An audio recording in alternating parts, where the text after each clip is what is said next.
Welcome to the FCS semifinals. What a scene, man. Where else would we rather be? One of the most beautiful parts of this great country, Bozeman, Montana, and a football crazy town, especially this year. It's been a really special year for Montana State. Undefeated, #1 ranked team in the country, one win away from a chance to play for a championship, and taking on South Dakota, the 4 seed. The run out here in Bozeman, unlike anywhere else. The rodeo team leads the Bobcats onto the field. North Dakota State, you just saw that moments ago, the #2 seed, powerhouse in FCS. They will meet the winner of this one on January 6th in Frisco. And hi, everybody. Dave Fleming, Brock Osweiler, Stormy Bonatoni with us as well. Great to have you with us. You know, the whole country, Brock, is seeing the first year of the 12-team FBS playoff. Meanwhile, for decades, we've had a system like that here at the FCS level, and the cream rises to the top. We got a great matchup here. We certainly do, and two phenomenal teams that are 60 minutes away from playing for a national title, and there's no shortage of star power out there on that field today. There's going to be 10 All-Americans combined between the two teams. They have the same style of play. Both want to run the football. They want to play great defense. Two of the best scoring offenses in all of FCS. Should be a great matchup. We'll start with Montana State, Brock, because they have had a special year. 14-0 for the first time in program history. They're the #1 ranked team at the FCS level. They've got star power left and right. Tommy Mellott, their quarterback, is kind of the guy who leads it all. He really is. He's been the heartbeat and the linchpin for this football team the last 4 seasons.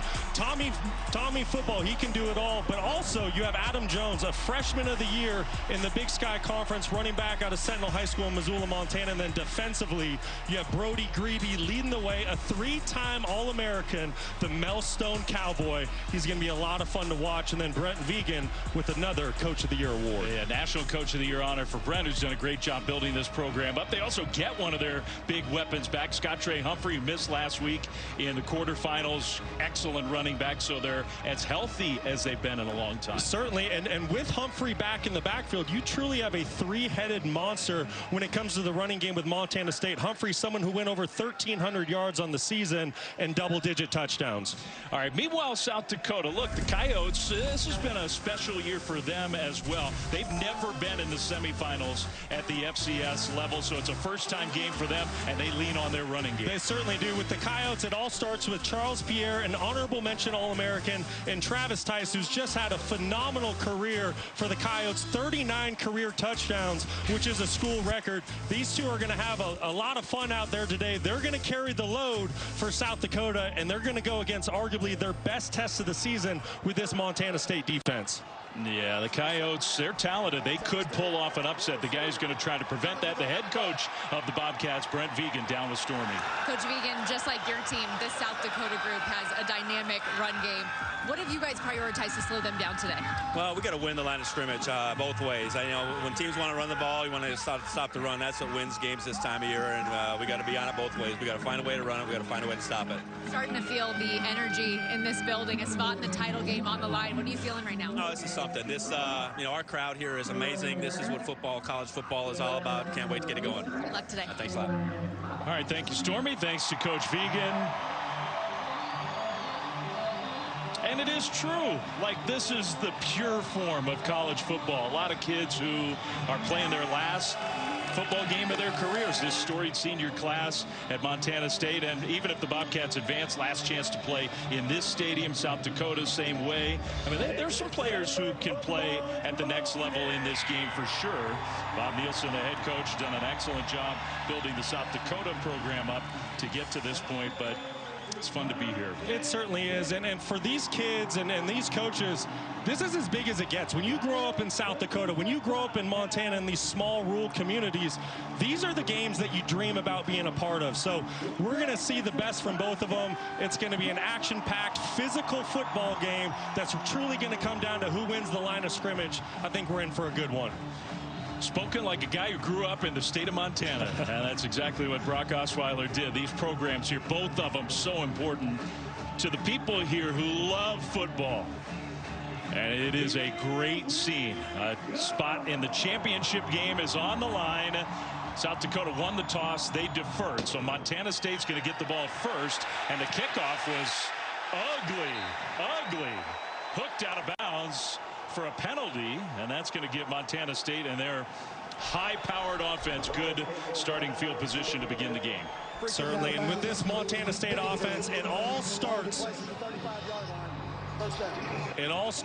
with the quarterback, Tommy Mellott, 4-year starter, just has been absolutely sensational. Over 3,000 career rushing yards, 5,000 career passing yards. There's only one thing left in his career to check off, and that is win a national title. He is 60 minutes away, but he has a great test against South Dakota today. You can't overstate how beloved that young man is here and in the state of Montana. What a career. Tommy Mellott playing on this field for the final time. He's going to throw the ball. First play from scrimmage, and he finds Taco Dowler along the right sideline for a big gain to start things. Well, and we talked about Tommy Mellott's legs. He's an excellent runner, and because of that, you get so many eyes in the backfield from the linebacker and safety position on that play-action fake. That's what allows Taco Dowler to get to the second level.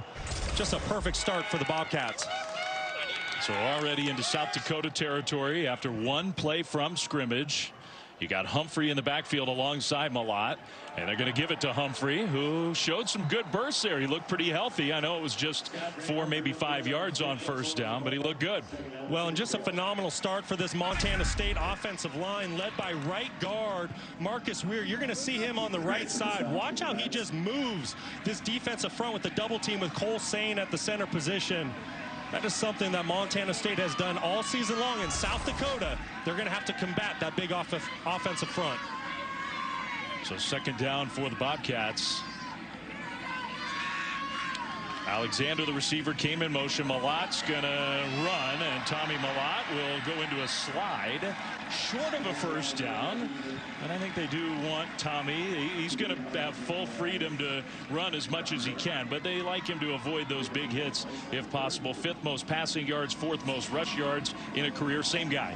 Yeah, and like we said, his name's Tommy Touchdown for a reason. All he's done since taking over the starting quarterback position in the 2021 playoffs was win football games and score points. The only thing that's evaded him is a national title. He has an opportunity to get his team there today, but once again, he is facing a top 5 defense at the FCS level.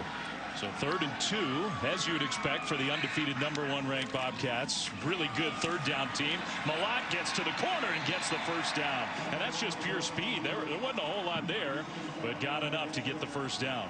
Well, yeah, and that's the quarterback counter scheme that Montana State relies upon so much. It creates so much misdirection and eye candy inside for opposing linebackers. Just the slightest hesitation is going to allow Tommy Mellott to capture the edge, that time picking up a first down.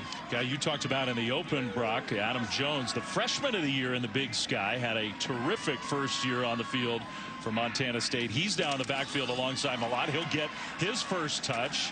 And got tackled right near the line of scrimmage, fell forward and got a yard.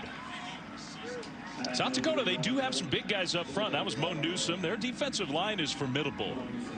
Oh, the defensive line for South Dakota is fantastic, and they're really led by big number 90, Mykese Grace, who's the defensive player of the year in the Missouri Valley Football Conference. He's at the bottom of your screen coming up here on the next play. He's a force to reckon with, and he's somebody that can wreck a game. The Cats need to know where he is at all times. South Dakota won a share of the Missouri Valley for the first time in their program's history. Play fake. Mellott looking downfield. End zone. And caught! Touchdown! Taco Dowler. Wide open, and Tommy Mellott finds him for the first points of the game. That touchdown pass, 34 yards.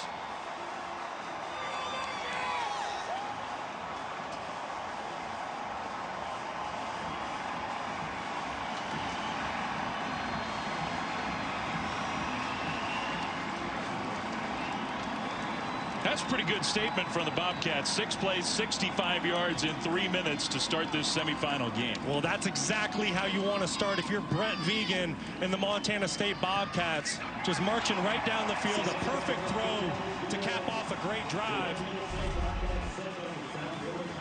We're going to show you how that happened. You're going to catch South Dakota State in quarters coverage, and you're going to get the tight end to chew up the strong safety. And then you're going to get a big post outside by Taco Dowler, and just a perfect throw by Tommy Mellott to start the game here to allow Montana State to strike first. That's how you draw it up. And there is, look, Brock, you've been there as a player. There is pressure on this Montana State team to finish off what's been an amazing year, but you wouldn't know it looking at Tommy Mellott. He doesn't look like a guy who has the weight of the world on his shoulders. No, and that was a big question coming into this semifinal game is how do you handle your emotions early on? Do your anxieties get the best of you? Do you press? We didn't see any of that out of Montana State. What a great drive. And then Taco Dowler just completely beating Shahid Barros, somebody that might want to get some hands on Dowler at the line of scrimmage. Kickoff for the Bobcats is going to go into the end zone, but returned by Mikey Munn, and that was a bad decision. He gets met at the 10 and tackled there. That was actually Keandre Jones-Logan who returned it for South Dakota. So as opposed to Montana State started with a great field position, won't be the case for the Yotes and their offense, which has had a really good year behind a quarterback that you like, Aiden Bauman. Yeah, I really do. I think he does a lot of things really well, in particular his decision making, the timing that he throws with, and the accuracy. He's a quarterback that has thrown for multiple touchdowns in 5 consecutive games. He needs to be a difference maker today for the Coyotes. And it will be loud here inside Bobcat Stadium. There's Aiden. He's had a good career. 3rd year as a starter for this South Dakota program. Hands it off to one of the real leaders. That's Travis Tice, who just didn't have much room. Got a yard on 1st down. Well, and Travis Tice and Charles Pierre, the double-headed monster in the backfield for the Yotes, they're going to need to carry the load, and that's why they're running the football in the first play of the game. This is the comfortable spot for South Dakota. They like to set up their play-action pass with Bauman by pounding it inside between the tackles. Montana State there to make the tackle early on.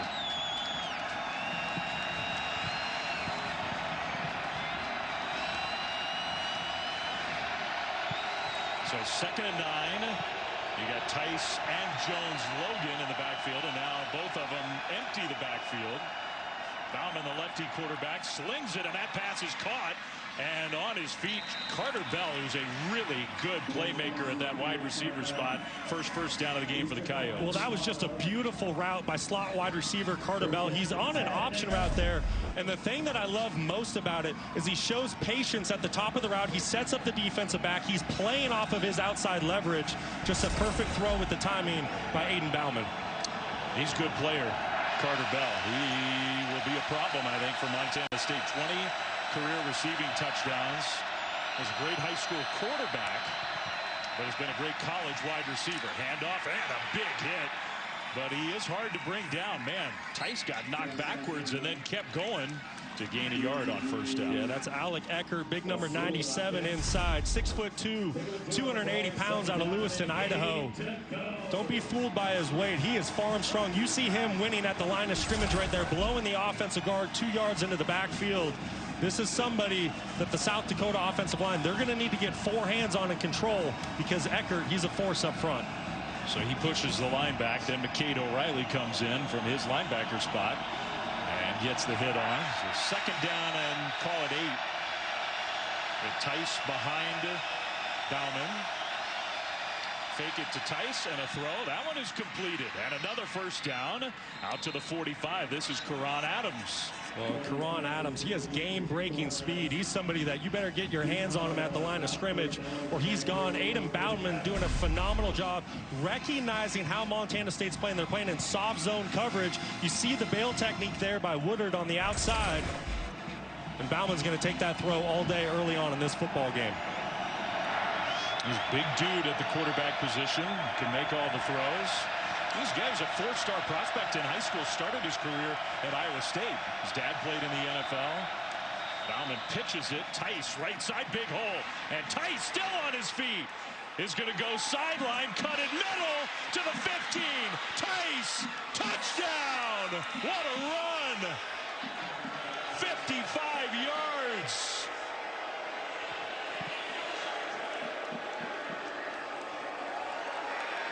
What an answer by the Coyotes. Not flinching for a second. This is a raucous crowd here in Bozeman, Montana today. Just an excellent job, and it really all starts with L.J. Phillips, the fullback. Watch the lead block that he sets up for Travis Tice. Offensive line does a phenomenal job securing level 1. L.J. Phillips lays a great block on the strong safety, and Tice does the rest. Wow.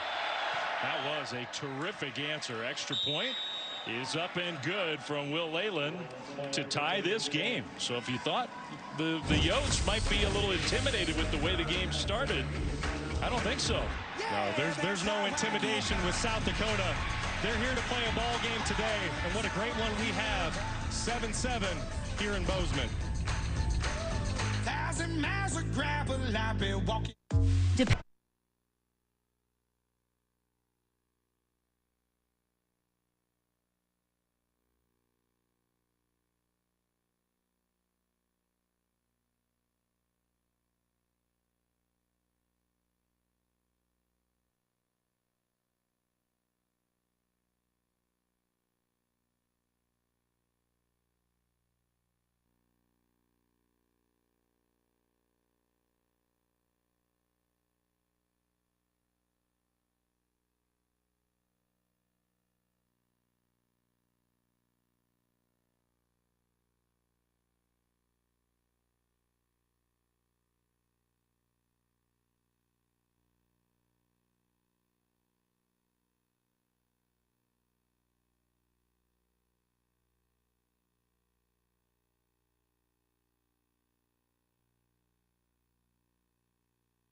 great teams in the history of FCS football, what we used to call Division I AA. Maybe the greatest of all time would be that Marshall team, just because of the one guy. Randy Moss was incredible. How about App State? They won 3 consecutive FCS championships. They had that iconic win at the Big House. North Dakota State recently, the dynasty. Trey Lance was the leader of that 2019 championship team. Last couple years, it's been South Dakota State, the Jackrabbits, with back-to-back titles. They will not have a chance for a three-peat this year. They lost earlier today in the first semifinal game. Undefeated FCS teams all time, and some of the great teams in the history of this level of football. Montana State has a chance to join that list, but they get their hands full here in this semifinal game. Tied up 7-7. South Dakota gets the ball back. That's Tice, and Travis Tice on first down gets a couple of yards and then leads forward and gets a couple more. It's a really good play by strong safety Rylan Ort coming in there, getting a hat on him. If he doesn't make that tackle, Tice is getting ready to break another big one. I think you need to give a lot of credit to this South Dakota offensive line right now. They're big up front, 6'7", 315, 6'8", 320, and that's kind of the size across the board. They're moving that Montana State defensive line right now. Maybe one of the biggest differences from, say, those flashbacks from years ago at the FCS level to now. There's some big dudes up front on both sides of the ball. Now a direct snap to Tice, who runs into a wall. Tice got a yard, maybe 2 to set up third down. You know, Fleming, you talk about the size of this football team. That's how the Missouri Valley Football Conference, that's how they build their teams. You look at North Dakota State, you look at South Dakota State, and now South Dakota, they're big up front. They want to be able to control the tempo of the football game, control the clock, and that's all done by running the football. But this is where Montana State wants to be. This is an obvious passing situation, putting the ball in Aiden Bauman's hands here on third down.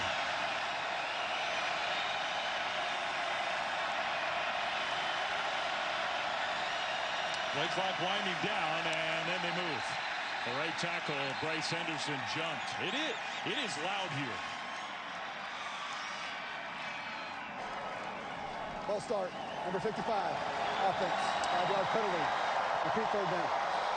It may not be Happy Valley, the scene we saw earlier today at the FBS level, but 18,000 strong are making noise. Well, that's right. Just under 20,000 fans here in Bozeman, Montana. One of the best environments in all of FCS football. And they're going to play a factor in this game. You see it right there. There's a big difference between 3rd and 4 and 3rd and 9 as a play caller and a quarterback. Now, the Montana State defensive line, they get a tee off here on third down. Keep an eye at the bottom of your screen, number 41, Brody Grebe. Excellent pass rusher, got into the pocket. The throw knocked away. Intended for Javion Phelps, who had a little opening. It wasn't a bad throw, but John Johnson, really good play on the ball. It's fourth down. Yeah, that's right, Flem. Bauman put that football exactly where the quarterback needed to do, but just phenomenal defense outside by John Johnson, getting a hand in there late. Like I said, Bauman, he's going to throw on time. He's accurate. That ball's exactly where it needed to be, but great coverage by Johnson, getting the football back for his offense and forcing the punt. Tyler Ebel, the punter, with a very dangerous return man, Taco Dowler, standing back around the Montana State 30. Short punt, very short. Dowler makes a running catch. No fair catch signal. Then gets knocked out of bounds in South Dakota territory. So that was a good play by him to run up and catch that one. The Bobcats have the ball when we come back.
They switch. T-Mobile is one of none. Go get that. What he say.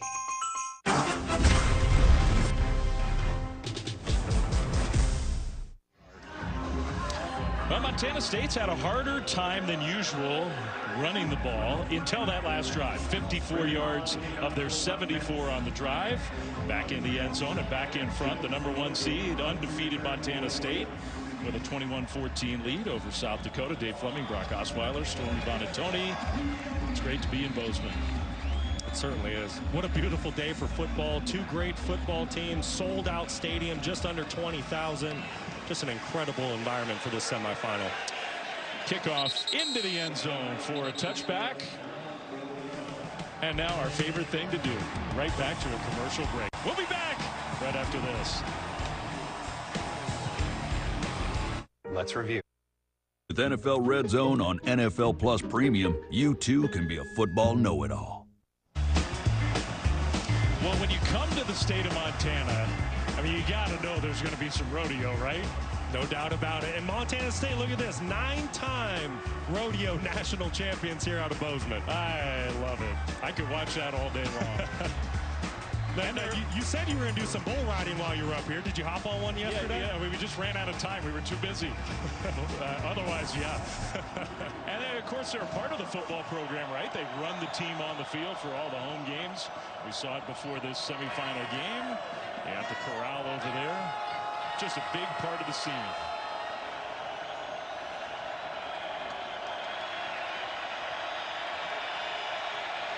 And they love their Bobcats football. 21-14, South Dakota. They've been impressive on offense, getting the ball back. Travis Tice jumps right over one would-be tackler and gets out to the 30. Let's go down to Stormy. Yeah, this South Dakota running back room has been very vocally confident on the sideline, too, guys, saying, don't build Montana State up in your head. They're not all that. Said, our run game can do this all day. So we'll see if they continue and that confidence carries over to the field more. Well, Stormy, I'd say the Yotes are off to a phenomenal start. Already 115 yards on the ground. We're not even close to halftime. Got to give a lot of credit, though, to that offensive line for South Dakota. Yeah, the total yards, the two explosive runs, big-time runs. All right, 2nd and 4. Jones-Logan went in motion. They'll dump it short to a tight end who gets to the corner. He tries to pull a Tommy Malott and leap over a Bobcat, and he gets the South Dakota first down. Yeah, that's J.J. Galbraith, the All-American tight end. It's a tight end delay screen. You're going to see him right here on the left side of your screen. Great job by Aiden Bauman selling the speed sweep. You get the defense to flow to the field, and then you come backside with the tight end screen. It's a great play call by Josh Davis. Yeah, Galbraith is a good player. They have a lot of them. Pierre, Tice, Bauman, Galbraith, Carter Bell, the wide receiver. A lot of weapons for the Coyotes. Don't call them the Coyotes. Play fake. Bauman is going to be hit. Wow, he never saw Kenneth Iden, who just smoked Bauman. Kind of a miracle that Aiden Bauman held onto the ball. Well, if Kenneth Iden does not get there for Montana State, I think South Dakota had a touchdown. Look at the left side of your screen. Watch the defensive end work. The junior out of Bozeman High School does a phenomenal job beating the left tackle. But if that doesn't happen, Karan Adams at the top of your screen is wide open down the field for a potential big play. It's a great job by the defensive front of Montana State and Kenneth Iden. Could have been a touchdown. Instead, it was a loss of 7. And now penalty flag thrown. Doesn't take much to get this crowd revved up. A little head start by the right guard. Ball start, number 59. Offense, 5-yard penalty. Adrian Hawkins. It's the second false start here for this offensive line for the Yotes today. This crowd here in Bozeman, they are certainly having an effect on this football game. They know what's at stake, and they want another trip to Frisco, Texas. 2nd and 22. That's the 4th penalty you saw against South Dakota. Montana State has not yet committed a penalty.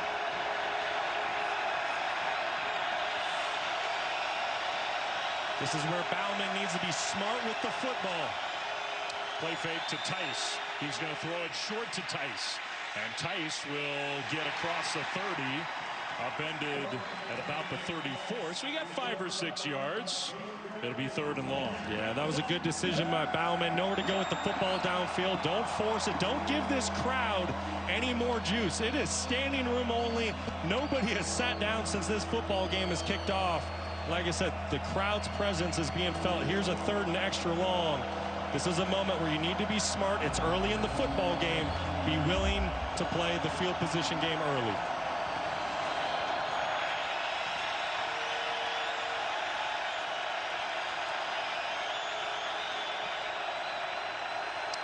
Trying to get the play snap. They did. Bauman will throw incomplete. The pressure was coming again. Really, for the first time in this game, Brock, that defensive line for Montana State started to get some heat on the quarterback. Yeah, they really did that drive, and I think they're settling in. You know, these are 2 uncommon opponents. They haven't played each other this year. So now you're starting to feel out one another. You get a sense for how the guy across from you wants to play. And Brody Grebe and Kenneth Iden, they're really starting to make their presence felt for the Bobcats.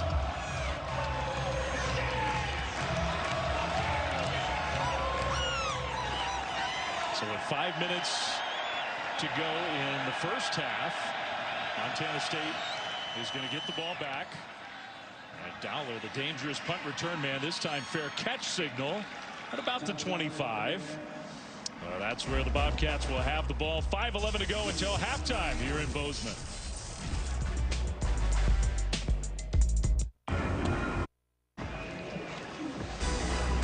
Well, the 47th annual FCS championship game, Monday, January 6th, 7 Eastern on ESPN, ESPN Deportes, ESPN Plus. Kind of cool to have it in that Monday night football time slot. The winner of this game will face number 2 North Dakota State from Toyota Stadium in Frisco. Our crew will be there. I was going to say, we'll be there. I can't wait. That's going to be fun. FCS national title. This is the football I grew up watching, so it's very special to be part of it.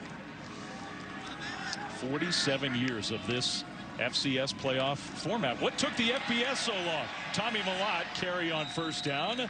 Gets shoved out of bounds after a gain of 4. These 4 seeds, top seeds, North Dakota State beats South Dakota State, looking for a 3-peat. That won't happen. The Bison, 9 FCS championships, the most all time. They'll be going for their 10th on January 6th. Montana State hasn't won one in 40 years. No. They're anxious. Oh, they certainly are, to say the least. It would mean everything to this community, this program. But the FCS national title, it's really gone through South Dakota State and North Dakota State in recent years. Montana State and South Dakota trying to put their fingerprints on it. Second down, play fake. Malott is going to throw, and a nice pass and a good catch. Ty McCullough down to the turf to get it. First down, Bobcats. That was a great job by Tommy Malott. I love he gets outside the pocket and he does a little pump fake, and that pump fake gets the defensive back to bite on the underneath receiver. He comes up, and then Tommy Malott throws it right over his head. He's really in command early. You're going to see the pump fake. Great job. Gets the defender to bite. Allows Dowler to the second level. He really throws well moving forward. A lot of quarterbacks, that's hard to do. And it's really hard to defend. You're right, Flem. He's extremely accurate on the run. He's going to throw back the other direction. The pass was knocked down. Wow, that was Grace again, who's playing a heck of a half. You know, Grace had a kind of a quiet game last week in the quarterfinals versus UC Davis. Davis did a great job. They got 4 hands on him at the line of scrimmage. They were chipping him with tight ends and backs. But today, Grace is making his presence felt, and he's been making plays early on. Great job on the tip pass with Montana State trying to set up a screen. Another big numbers. 9.5 sacks, 18 TFLs. Top 15 in the FCS in both those. Part of the reason why he won that Defensive Player of the Year award. And just a sophomore. Clock stopped. 3:45 to go until halftime. And a handoff. Jones, right side run. Jones got hit hard. Leans ahead across the 45 to the 46. And this would be a big play coming up. 3rd down and medium. Bobcats have ideas, I'm sure, about taking this all the way to halftime. South Dakota State could get us. South Dakota could get a stop and get the ball back. Well, and that's huge, because don't forget, South Dakota gets the opening kick in the 3rd quarter. So this is pivotal. Montana State, they want to finish the half with the football in their hands, getting points. That's a big play. Empty backfield for Malott.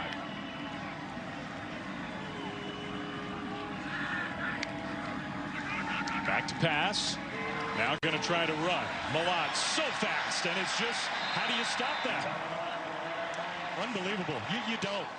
And it's just so deceiving. If you don't take the proper angle on Tommy Malott, he's going to make you pay, and that's exactly what happened there. South Dakota had pretty good coverage down the field. Not really anywhere to go with the football early on in the down. Tommy Malott does the next best thing, tucks it, picks up a fresh set of downs, and that's why he's won so many football games here. You know, we were talking to his head coach on the field before the game, you and I, and Brent Vigen said, and when Pro Day comes around and they test Malott, he may well run like a 4.3 something, sub 4.4 40 time. Really special speed. Under 2.5 to go until halftime. Play fake. Malott is going to throw, and that one wide open. Taco Dowler, who tried to cut it back inside, got stopped right at the South Dakota 35, but another Montana State first down. That was a really good job by Tommy Malott reading it out there and finding Taco Dowler. He was trying to take a shot down the field to McCullough. You're going to see McCullough here. He clears out the corner. Corner gets out of there. There's only a curl flat defender. Dowler just gets right behind it for the pickup. Great job by Malott reading it out, not forcing the football down the field. And that play will take us to the 2-minute timeout. Yeah, Bobcats on the move again, trying to put points on the board before halftime. 2 minutes to go until half, 21-14. I'm Matt Barry. Coming up at the half, there is playoff football everywhere today, including Clemson and Texas. They just kicked off. Penn State had their way with SMU. We'll have highlights of that. Plus the big one tonight in Columbus, Ohio State taking on Tennessee. Gentlemen, what a great weekend for college football. Playoffs start to finish. We'll have it all for you coming up at the half. No kidding. And for fans of FCS football, I mean, I think there is this sentiment at the FCS level of, what took you guys so long to figure out how a bigger playoff could be great for the sport? Receiver in motion on first down. Montana State, Malott, great move. Another good one, takes a hit as he leans forward. He's taken a few big hits in this first half. That was Dennis Shorter at a gain of 9 on first down. He's certainly taking some big hits, but he also dishes them out. It's the speed sweep that Montana State does, and it gets the linebackers to flow. Watch these backers, how they flow with this speed sweep here, and that's what opens up the air in the front for Tommy Malott. Offensive line does a great job getting a hat on a hat. Tommy Malott showing his elusiveness, picking up a great gain on first down. And it's not a coincidence, Brock, that the Bobcats are taking their time here. They do not want, no matter what happens at the end of this drive, they don't want South Dakota to have a chance. Play fake. Malott is going to take a hit again as he throws toward the end zone. Oh, my goodness. And Malott needed a minute before he got up. Wow. It was a huge hit by Nick Gay's defensive end for South Dakota. Just coming in and cleaning out Tommy Malott. Ooh, top of your screen. Malott showing his toughness, keeping his eyes down the field, not affected by the rush. This place got quiet. Rightfully so. I mean, this kid means everything to this program. His legs, his arm, his leadership. Good to see him back up. They have a lot of things on this Montana State team. They don't have a lot of experience at quarterback behind Malott. Third down and short. Malott is going to get to the corner and run out of bounds. First down again. Almost impossible to stop. If he needs only a couple yards, you can't catch him. No, you can't. And it was great coverage down the field by the Yotes secondary. Nowhere to go with the ball. But once again, Malott showing his speed. He's able to capture the edge, beat the linebacker, and pick up a fresh set of downs. Here with 1:05 on the clock, I'd expect Montana State to run the football here. You just said it a minute ago, Flem. You don't want to give South Dakota time to go get points before half when they get to receive the opening kick in the third quarter. Both teams have all 3 timeouts. So first and 10 from inside the 25. Malott is going to hand it off. Humphrey, right side. Humphrey inside the 20. And still no timeout called, so that clock will move under a minute to go. Gain of 5. I'm a little surprised South Dakota's not burning one of those timeouts. Yeah. You know Montana State, they're already in scoring range. They have a field goal in their back pocket if they're smart with the football. I'm going to try to force the Bobcats' hand a little bit and get the football back. I mean, they're not inside the 15. They're still at the 19. They're going to motion Malott and bring Jones into the backfield, and then they move. They didn't snap it in time. Wow, so that's this part of the field, letting the clock go down, not using your timeouts. Ball start, number 2, offense, 5-yard penalty. And then Second you down. commit that penalty. This is, I understand wanting to take as much time off as possible. They're putting themselves in a tough spot. Yeah, I agree with Brent Vegan not taking a timeout for Montana State, but I would have liked to see them play with a little more tempo. Get up to the line of scrimmage, get that ball snap, because now with 31 seconds, you're kind of pressing your hand a bit to get some points before half. Yeah, and you're almost in a spot where you think 3 instead of 7. The penalty is qualified for a 10-second runoff. Now, Montana State is elected to take a timeout. First charged of the first half. This is a 30-second timeout. Montana State looking a little unorganized there. I think Coach Vegan wants to get his team on the same page. He knows how critical this sequence is for the Bobcats. So one spot in the championship game has already been filled. North Dakota State, a thrilling win. How about Trey Lance's brother Bryce with a 3-touchdown performance today, including a spectacular catch that ultimately was the game winner. So North Dakota State meets the winner of this one January 6th on ESPN at 7 Eastern. NCAA FCS Championship. We're talking about that and the timing of it and whatnot. If you want more information, visit ncaa.com, the home for all 90 NCAA championships. It's typically been a game played in the middle of the day. It's going to be cool to have under the lights in Frisco. Oh, it's going to be a lot of fun. And like you said, it's going to have that Monday Night Football feel to it. We'll be down there calling the game. Really looking forward to it.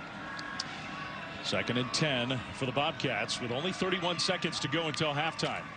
And they'll hand it off again. Jones out into the open. Jones inside the 15, and now a quick timeout from Vegan, even though the first down was going to stop the clock to set the chains, because he did get a first down.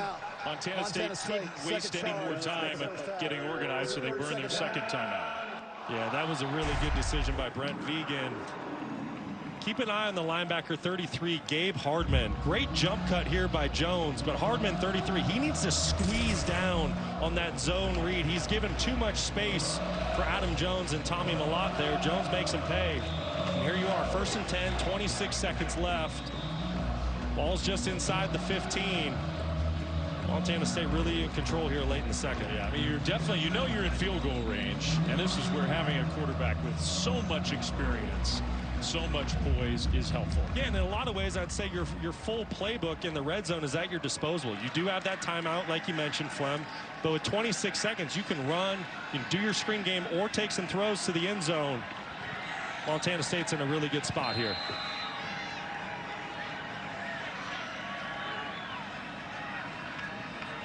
Keep an eye on the slot. 14, Taco Dowler going in motion. He's had a huge first half. Malott play fake, rolling left. Malott throws middle, incomplete, and there he was. That was Dowler, and he couldn't quite hold on. Yeah, that's the matchup offensive coordinator Tyler Walker wants. He got one of his fastest playmakers on a safety, number 2, Dennis Shorter. That's a mismatch for South Dakota. If you're safety, you don't want to see Dowler down there, and here you go. It's just a basic over route off the play action. Dowler had a step on him, and I think Tommy Malott put that football exactly where it needs to be. That's one that Dowler's going to want back tomorrow. When he was 2 years old, he was sitting in his kitchen with his twin brother, and he told his family, "My name is Taco," and the nickname stuck. Malott, right side run. Malott gets dragged down inbounds, and now Montana State's got to use that final timeout. Good open field tackle by Montana Shorter State, there.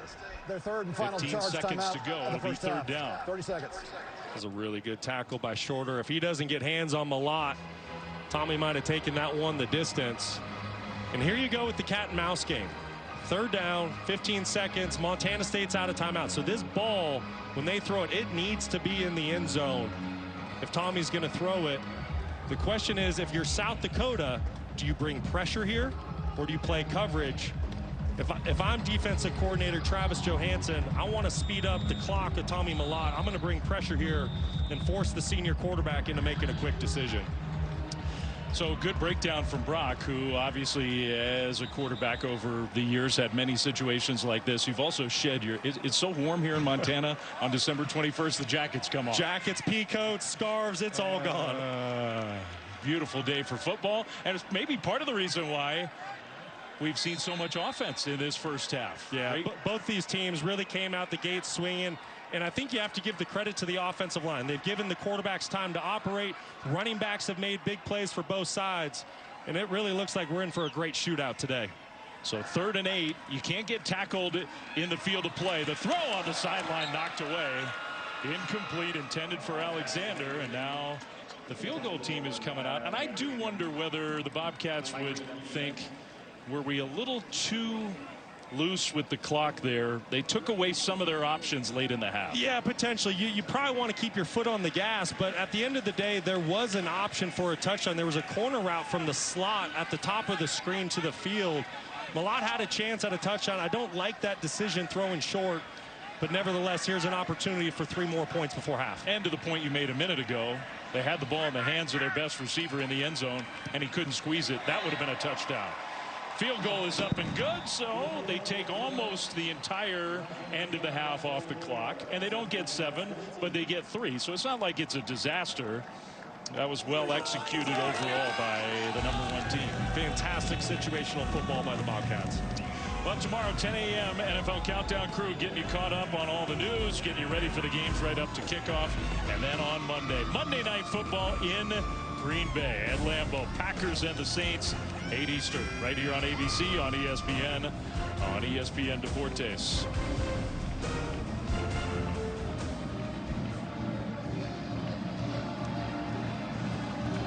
(24-14) with 8 seconds to go until halftime for Tommy Mellott and company. Not easy early in the half. They got some plays in the pass game. I think one of the main things for Montana State is they did, as the half went on, they got the run game going. Yeah, certainly. In the second quarter, they really took control of the football game. And look at the time of possession. 20 minutes compared to a little over 9. You said it, Flem. That you know, second quarter and tail end of the first quarter, Montana State, that offensive line, they really took things over. And that's the ball control that they want to play with. I'm assuming that South Dakota is just going to take a knee here after the touchback and go into the locker room. There are positives for the Coyotes with the way they played in the first half. Oh, tons of positives, lots of things to build upon. The question is, both these teams are going to go into the locker room. Who makes adjustments to slow down the other team's run game and force these quarterbacks to beat you? So there's the knee, and the final seconds will tick off the clock. #1, undefeated Montana State. Now just 30 minutes away from a chance to play for an FCS championship. It's 24-14. That's our halftime score. Tommy Mellott, no surprise, played brilliantly. A touchdown throwing, a touchdown running for touchdown Tommy. He and the Bobcats lead. We'll get you to the studio after this message and a word from our ABC stations.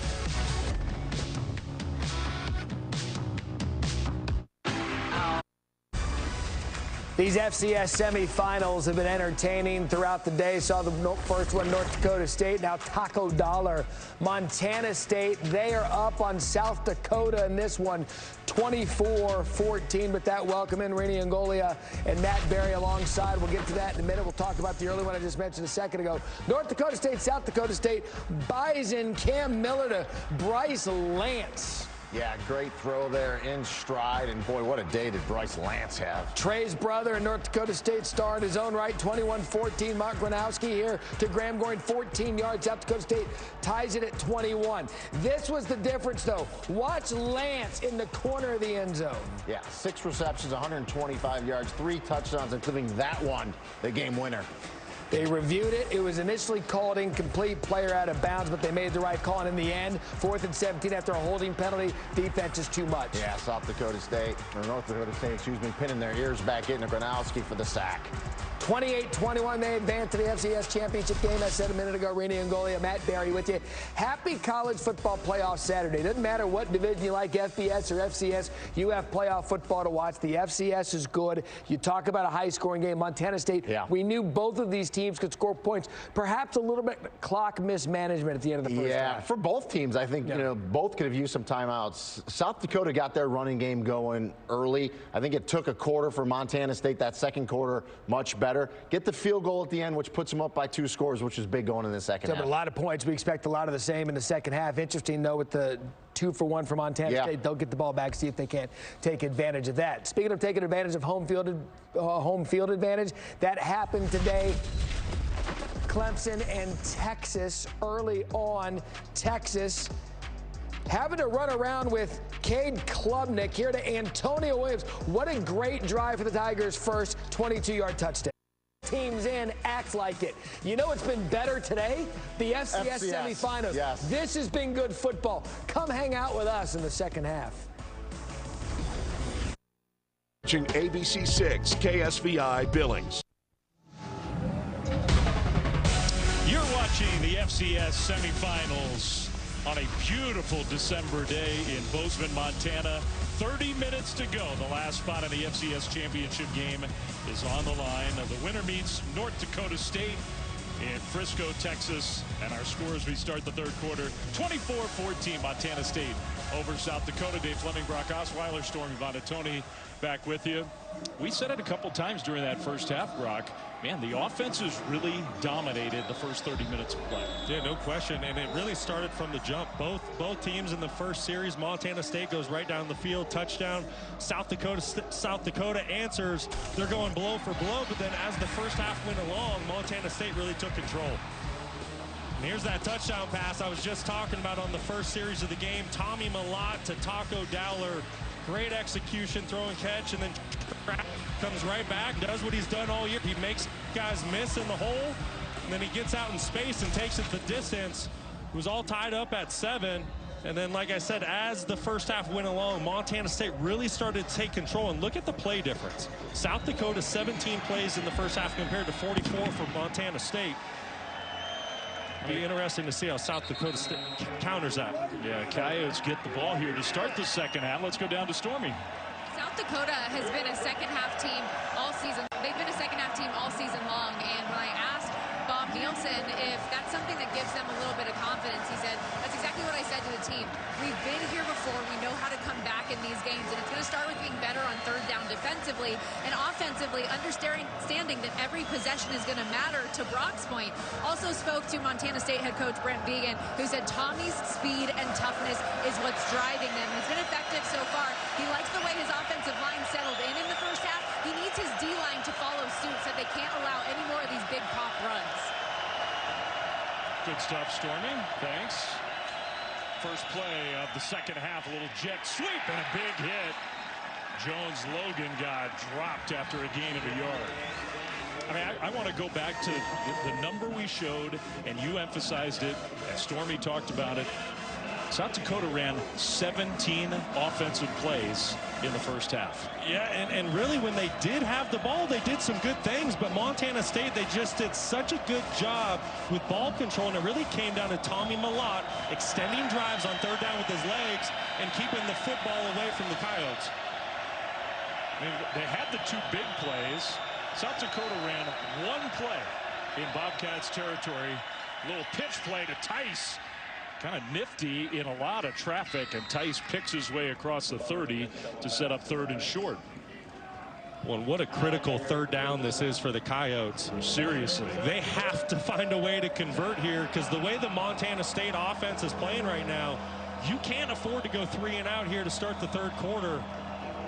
If I'm South Dakota, I'm finding number 14, Carter Bell. He's been the go-to guy on third down all season long. He's excellent when it comes to option routes. He needs to come up big for the Coyotes here.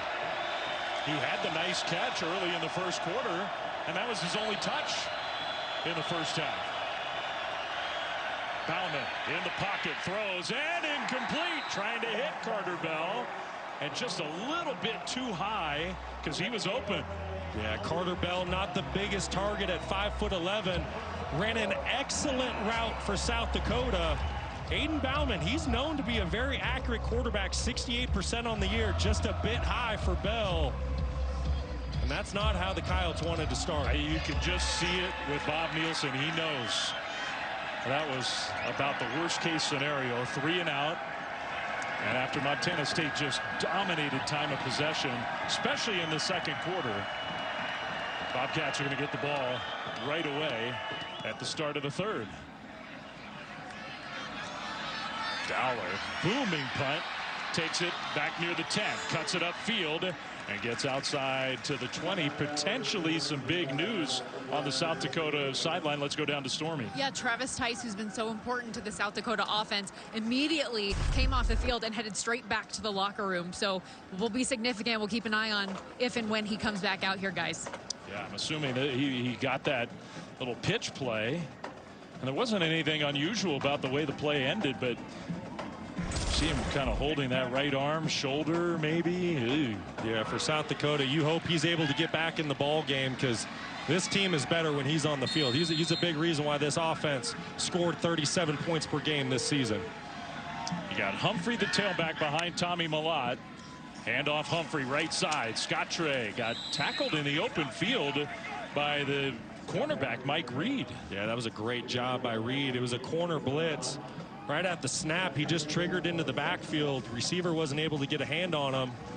But even with that, Humphrey, this is what he's done all year. That probably should have been a gain for nothing. If anything, maybe even a loss. Instead, he finds a way to get 4 yards and make it second and manageable. He and Adam Jones really sharing touches and carries in this game. And Adam Jones had a lot of good runs in the first half. The freshman back on the field here for 2nd and 6. Malott in the pocket looking to throw. Now will run. Malott gets away to the corner. There he goes. Tommy Malott with that speed. Wow. Outside the 45 all the way to midfield, where McKelvey finally pushed him out of bounds. A gain of 26. Well, that is just so difficult to defend. There's nothing you can do for the quarterback run. You get zone dropping linebackers by South Dakota. They vacate the box. Malott recognizes that, and so he tucks the football, and he's going to make you pay. You have to keep eyes on Tommy Malott. Otherwise, that is exactly what he will do for you. You know, there were a lot of times this year, Brock, you see those rushing numbers where he was conservative running the ball. 14 carries already in this semifinal game here this afternoon. Handoff Jones, and he, like Humphrey, not a whole lot there, dives forward and gets 6 yards on first down. Well, listen, you don't run for over 300 yards per game if you're not dialed into your run schemes. And like I said earlier in the open, you really saw this Montana State offensive line, the backs, and then Tommy Malott with his legs. They really started to take over this football game. South Dakota, they're going to have to find an answer. Blake Holden, number 61, he played big early in the first quarter. You're going to need to see more of him if you're a Coyotes fan. Jones stays in there alongside Malott. 2nd and 4 into South Dakota territory. Jones, right side run, and I think with that lean at the end of the run, they're actually going to spot him maybe a foot short. But here we go again with Montana State. All those plays they ran in South Dakota territory in the first half. Yeah, they're completely in control of the game until South Dakota finds a way to get the Bobcats off schedule on 1st and 2nd down. Montana State's just going to continue to control this. This is how they want to play. They don't want to be up tempo. They want to run the football, control the time of possession, and they're doing a phenomenal job of that. So 3rd and less than a yard. I would think, unless a disaster here, 4-down territory for the Bobcats. Humphrey in the backfield, bad snap. Malott picks it up off the bounce and got the first down. Stays on his feet. Tommy Malott. Oh my goodness. Just pure individual effort and talent and all of it. That was incredible. 41 yards from disaster to touchdown.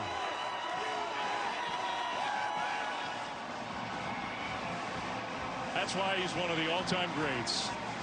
And that's why he's touchdown Tommy.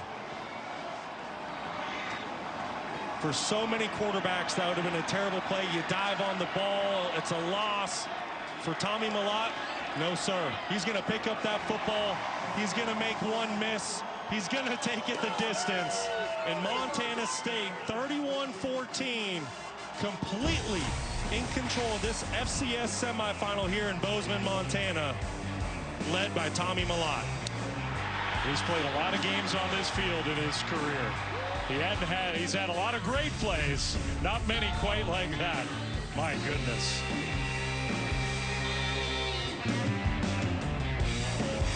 Did you?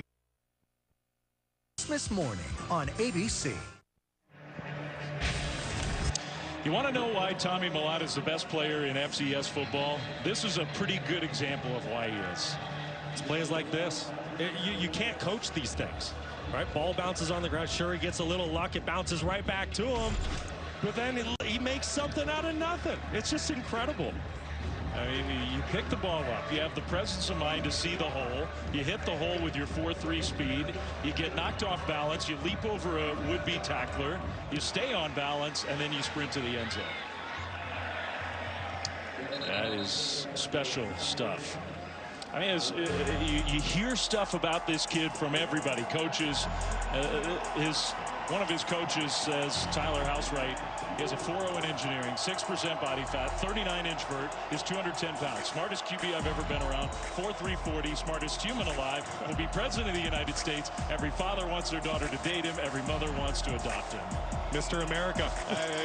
What else can you say? I mean, I think that summarizes him perfectly. He's just, he's been unstoppable the last 3.5 seasons. What he's put together to lead Montana State to 14-0 at this point, just sensational. A gotta have it kind of drive, and it's good to see Tice back on the field for South Dakota.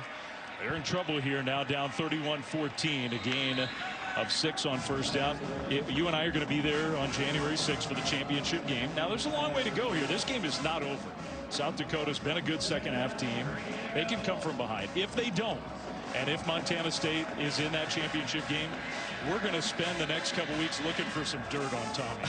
We're going to find something negative to say about it. I don't think it exists. We've interviewed as many people as we can throughout the state of Montana and Butte, his hometown, this week. We can't find a single bad thing about the kid. He doesn't clean his room, something. I don't know. 2nd and 3. Tice, right side. And Tice gets stopped about a yard short. Speaking of big plays, South Dakota absolutely needs to keep this drive going. Well, you're right. It's a gotta-have-it situation here for the Coyotes, and you can see and hear this crowd getting involved. They know that they have an opportunity here midway through the third to create the knockout punch. If they're able to get off the field here, get the ball back to Montana State, and I think Bob Nielsen knows that as well. And they've only had 3 third downs all game. They haven't converted a single one of them. 3rd and a yard, handoff, Tice, and Tice is going to get it, and almost broke out into the open again. Good tackle by Neil Daly to make sure, but it is a much-needed Coyotes first down. Well, that was a really good job by the offensive line. I want you to see here Joe Cotton, 71, how he gets this play started at the point of the attack. You see 46, Hayden Erickson doing a phenomenal job getting Tice to the 2nd level and picking up a fresh set of downs when the Coyotes absolutely needed it. You talked about the size of their line. I mean, that guy, Joe Cotton, 6'7", 315. Big dude who can move. Bauman, play fake, gonna throw. That's his #1 target at the receiver spot. Carter Bell into Montana State territory for a rare moment in this game. Another first down. You know, and I would like to see the Yotes do more of this. Bauman does a tremendous job recognizing the one-on-one matchup up top. The Bobcats playing a bit soft with John Johnson up there. And Aiden Bauman, he's just going to take it. If the Cats are going to give it, and Bauman's somebody, I think you can put this game in his hands. If the Cats are going to load the box to stop the run, let Aiden Bauman start airing it out downfield a bit. Charles Pierre enters the game at tailback. Has hardly touched it in this game. One of his rare touches, he had a long touchdown run. He's going to catch it out of the backfield, no. He's going to have it go right through his hands. Incomplete. It was really good up front by Hunter Parsons, defensive end for the Bobcats. Getting in there early, forcing the quarterback to make a quick decision. Secondary did a phenomenal job down the field, covering up all of Bauman's targets in order to go with the football, forcing a 2nd and long. Again, just to the lopsided nature of how this game has played out, not necessarily on the scoreboard, but how it's played out. This will be the 3rd snap on this side of the field for South Dakota's offense. 3rd play in Montana State territory all game. Play fake. And a throw across the middle. Wow, almost intercepted. I thought it hit the turf. Drew Polidor was trying to sell it as an interception. Man, there was a hold that wasn't called in the backfield. It was just blatant. They are letting them play. Just outside the reach of Galbraith, the All-American tight end. That's one that Bauman needs to drive and give his tight end an opportunity to get his hands on that football. You definitely see it definitely hit the turf there. Called by the officials. But that's a throw. Bauman's going to want back tomorrow. 3rd and 10, Tice back in the game. At this point on this side of the field, South Dakota's got to be thinking 2 plays to get 10 yards. Handoff, Tice, and he just gets swallowed up. They brought pressure, and Tice couldn't even get back to the line of scrimmage. Well, that's a gutsy play call by defensive coordinator Bobby Daly. Kind of a double-edged sword. He brings a blitz zero pressure, which is an all-out pressure. Every DB is going to be on a one-on-one island, and it pays off for the Bobcats, forcing a 4th and 10 and another punt situation for South Dakota. And look, I think they hand the ball off. I think they're thinking you get 5 yards and go for it on 4th down. The way this game is playing out the last few minutes, I'm surprised they're punting it. I am. I know it's 4th and 10. A high end-over-end punt is going to bounce inside the 5 and is going to bounce into the end zone. So that was a chance for the special teams of South Dakota, and they just couldn't execute. So Montana State will get the ball back at the 20 when we come back.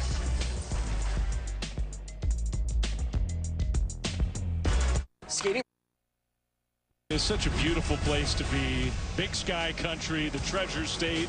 Look at the scene in Bozeman, Montana. Just one of the most beautiful parts of the country. People around here are so proud. There's such a state identity, including my partner, Brock Osweiler, Flathead High School up in Kalispell. What's that, about a 6-hour drive from here where we are? It is 6 hours northwest, another beautiful part of this great state. And you still run camps here in Montana in the summertime for all the young kids who love this sport in this state. This whole year I should have been calling you Hall of Famer, inducted in the Montana Football Hall of Fame in 20. Let me just belatedly congratulate you on your Hall of Fame induction. Thank you. Being, all seriousness, being from this place is a big part of who you are. It certainly is. Growing up in the great state of Montana, it just teaches you values and characteristics that are second to none. Work ethic, hard work, and to be able to come back to this state that I call home and call this game is extremely special. The closest high school road trip that you would take was it's about 2.5 hours down to Missoula. That was the closest closest, yes. You would drive sometimes each way, what, well, 7-8 hours to go play a game? We would play Bozeman High School, and that's 6 hours one way. We'd go to Billings, play those 3 schools. That's 8 hours. But in Montana, that's just a drive. It's just an afternoon drive in this beautiful state. And everybody, the parents, the supporters would all either get in their own bus or get in their trucks. It's a very special place to grow up. Community matters. Your neighbors matter. And I'm very proud to call it home. A couple good defensive plays by South Dakota. Humphrey stopped for no gain to set up 3rd down. And it is why it's such a huge part of the identity of this Bobcats program to have 47 in-state kids on this roster. Yeah, and it means a lot. You know, these kids bring a lot to the program. They're the foundation of this Montana State Bobcats program here. When you grow up in Montana, this is who you want to play for. You want to play for the 2 state schools here, and it means a lot to you. It's a badge of honor. You're very proud to represent this school, and this class has just done a phenomenal job setting a school record for wins. 3rd and 8. After they forced a punt, here comes the pressure. Malott going backwards, and he gets rid of the ball, but did take another hit. The clock stops, incomplete, and South Dakota, really nice series there, gets a stop. Yeah, I really like what defensive coordinator Travis Johansson does here. He lines up a defensive end over the center, which is going to be a mismatch. This is Nick Gaze on the inside, and watch him go to work. He's a former defensive tackle, but he moved outside this season. Offense. Penalty is placed as bottom foul. Loss down.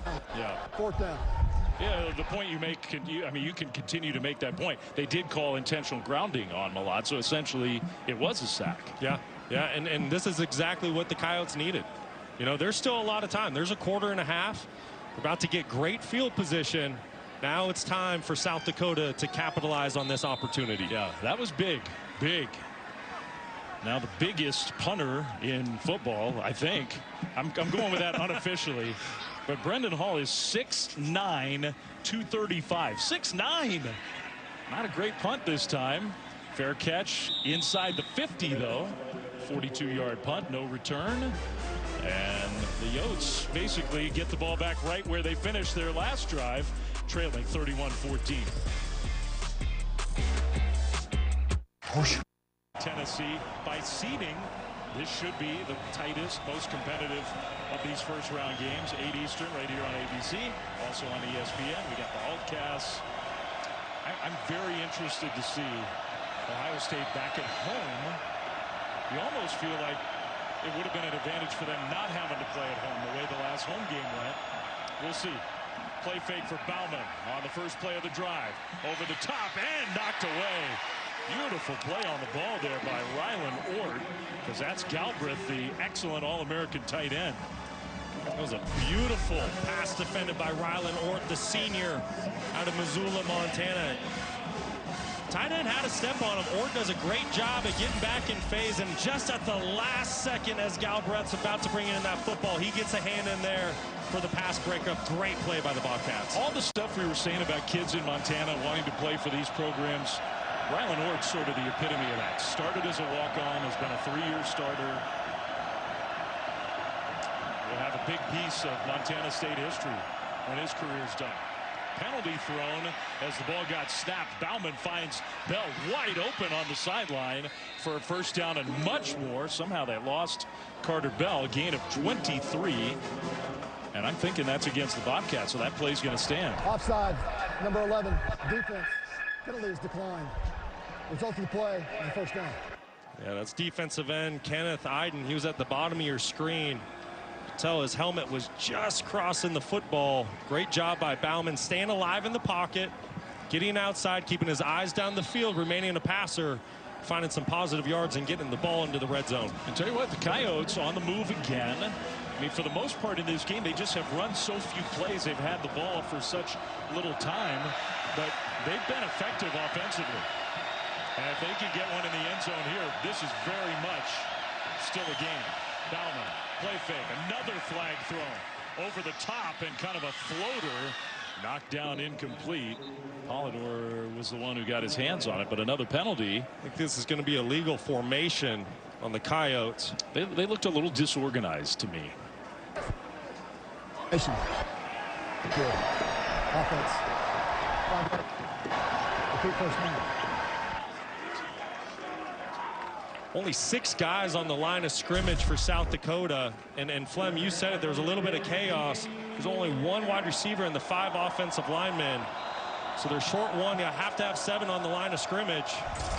And Carter Bell knew it. He was looking around like, we need somebody else up here, but yeah. First and 15. Tice in the backfield. They fake it to him. Bauman's going to go over the top again, and incomplete. There was a little hand fighting there, intended for Bell. For the most part, I know we've seen some of these procedure-type penalties, but for the most part, they are letting them play. Yeah, they are, and I also think you have to give a lot of credit to the players. For the most part, it's been a clean game. You see Bob Nielsen. He thinks that might have been defensive pass interference there, and there was some contact down the field. I think there probably should have been a flag called on that one. I think Montana State and John Johnson got away with one.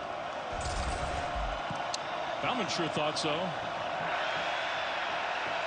And I don't disagree. 2nd and 15.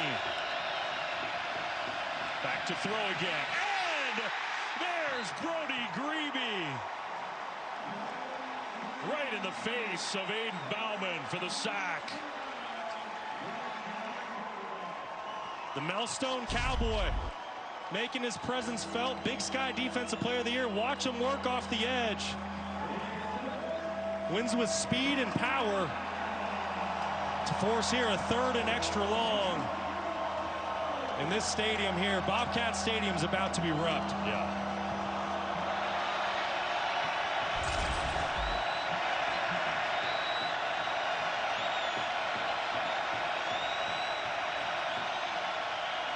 Here comes a pressure again, but Tice wide open on the dump down. Tice stays on his feet. The ball comes out. Montana State the other way. Miles Jackson down the sideline, cuts it in. Touchdown.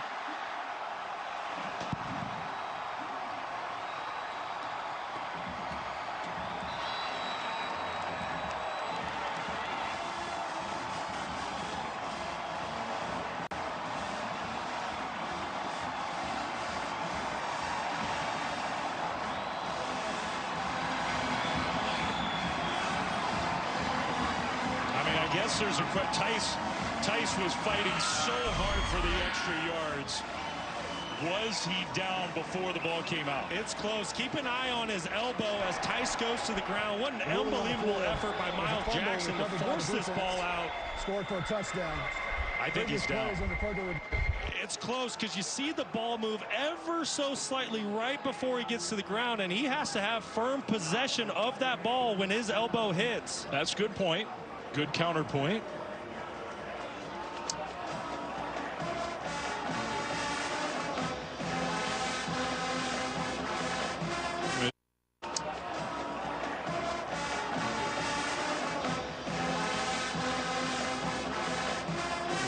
Just tremendous effort by Travis Tice. Now, I think the thing to remember here, the initial ruling is a fumble. So unless there's indisputable video evidence to overturn this and rule him down, anything in question, this is going to remain a touchdown for the Bobcats. And they are looking at this on replay. I mean, in so many ways, this is going to decide the game. You know, whether it's a touchdown for Montana State or if Tice is ruled down and the Coyotes get an opportunity here on 4th down, down 17. What a critical moment in the game. Yeah. I mean, South Dakota's chances of playing for a championship may well come down to this call. I think if it were me, I think the elbow was down. And sometimes when you see that official writing stuff down,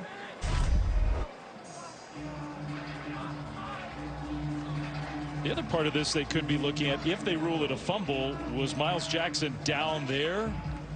Well, you can see his knee down on the turf as he picks up this football. That's a great catch by you, Flem.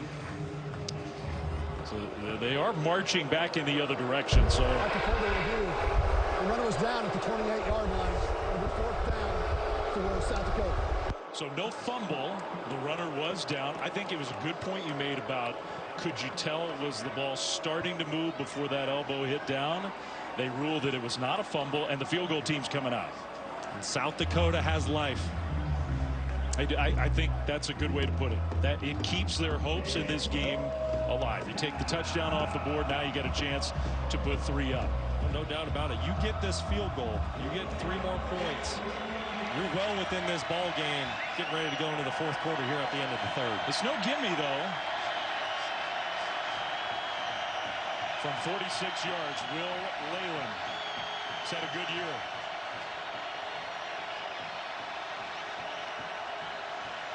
This would be a long for the season. Previous long is 45 versus North Dakota earlier in the year.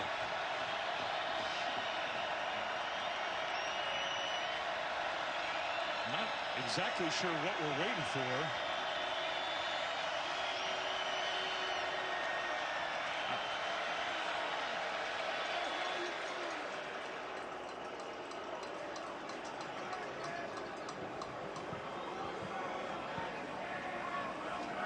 guess the chains were set up incorrectly.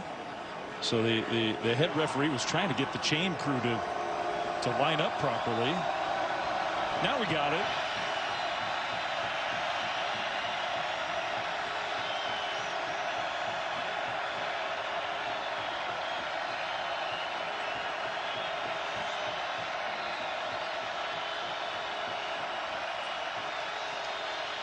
Snap and hold, kick on the way, and that one is good. Well done by Will Leyland. I mean, it's a better day to kick than it could be this time of year in Bozeman, but give Leyland credit for taking advantage of that. A ton. What a clutch kick, getting his team down 14. That was big time. So the defense got a nice stop. They got the ball back with good field position, and they catch it in for 3 points, down 31-17. If you are just joining us here, one spot left in the FCS championship game, which will be played on January 6th in Frisco, Texas. North Dakota State, a thrilling win today at home against South Dakota State. So the winner of this one will take on the Bison, who will look for their 10th all-time FCS championship. And Montana State, so much history, especially recent playoff heartbreak at the hands of North Dakota State. The Bobcats are hoping that it's going to be them that has a chance for a title. That's right, Flem. This is a Montana State program trying to get over the hump. In the last 5 seasons, the Bobcats have played in the semifinal 4 times. What they haven't done is won a national title, and Brent Vigen knows that. But the senior class that the Bobcats have, a lot of people think that this is the unit that can get it done. But first, they have to get through South Dakota. And South Dakota, they are battle tested. And this is going to be a great, great finish here as we approach the 4th quarter. Kickoff after the field goal is going to be returnable from the goal line. Outside around the 15 and pushed out of bounds by South Dakota. So Latin Henley with a short return. And in case you're also just tuning in, the star for Montana State, the best player in FCS, the quarterback for the Bobcats, Tommy Millard. Well, what hasn't he done today? He's thrown for 134 yards and a touchdown. He's also rushed for 121 and 2 scores. He's really put the team on his back. He's doing everything out there for his team, trying to get them into the national title. And then you're going to see on the last touchdown, it was what was going to be a broken play. He makes something out of nothing, takes it the distance, and that is why Montana State is up 31-17 here with 2:50 to go. Ooh, high snap, and Malott, good save there to make sure that it didn't go right over his head. Hand off to Jones for a short gain. Let's go down to Stormy. And Dave, I talked to Tommy Millott earlier this week about that kind of whirlwind playoff run from his freshman season, and he said at times it felt a little bit overwhelming. He was very grateful for the excitement that surrounded him and touchdown Tommy, but there's a lot of pressure and expectations that came with that. This season, he said instead of the pressure mounting again with the undefeated season and being his senior year, as he matured, he feels more prepared to take this on, and that he is enjoying every single moment, playing with as much passion as he can. Yeah, good stuff. It shows in his performance. That pass just a little bit high, intended for Alexander. So now it's 3rd and 8.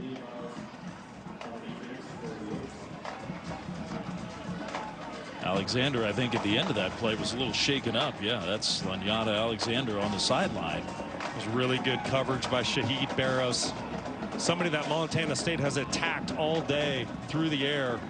Great job in phase on that coverage. Another opportunity here for South Dakota. This game's not over. Trying to get organized. Bobcats with the play clock winding down. Malott takes the shotgun snap. They're setting up some sort of play that just had no chance of working. Pressure came in. It's incomplete. And you got to give the Coyotes defense a lot of credit. That's back-to-back stops. Well, and there was some confusion, and you got to wonder with offensive coordinator Tyler Walker. This is right here. This is Mikese Grace. He's the Missouri Valley Football Conference Defensive Player of the Year, and he's matched up on a running back in pass protection. That's Adam Jones trying to block him. That's advantage South Dakota all day long. You got to wonder if the running back was supposed to get some help from the offensive line there in pass protection. So another punt. Wow. Now that's a booming punt. There's all 6'9". My goodness. Whoa, 59-yard punt. There's the big guy using all that leverage. That was pretty impressive. That was a boom. Unbelievable. Flipping the field, changing the field position. It's exactly what Montana State needed. And here comes Aiden Bauman in South Dakota down 14. Can they keep the momentum rolling on offense? Yeah, we'll see. Because they are still down a couple touchdowns, but they finally stabilized. And the big call that went in their favor that wiped a touchdown off the board.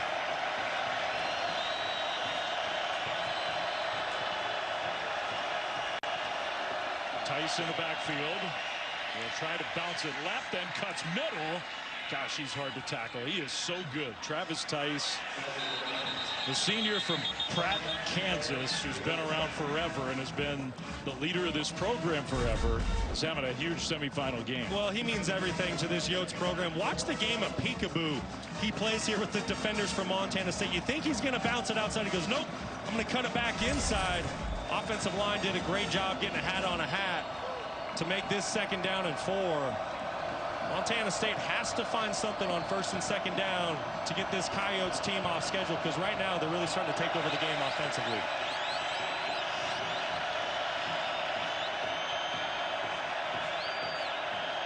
Bauman under center, pitches it. That's Pierre. Pierre hit the hole hard, and Charles Pierre gets a South Dakota 1st down. He's just so elusive, and he brings such great speed to the running back position. Charles Pierre, only a sophomore, but averaging over 7 yards per carry on the season. When he decides to hit the gas pedal, he can get to the 2nd level quickly. Top 2 rushers in the Missouri Valley, both on this South Dakota team. We'll shoot between Pierre and Tice, over 2,000 yards on the ground and 33 touchdowns this year. So impressive.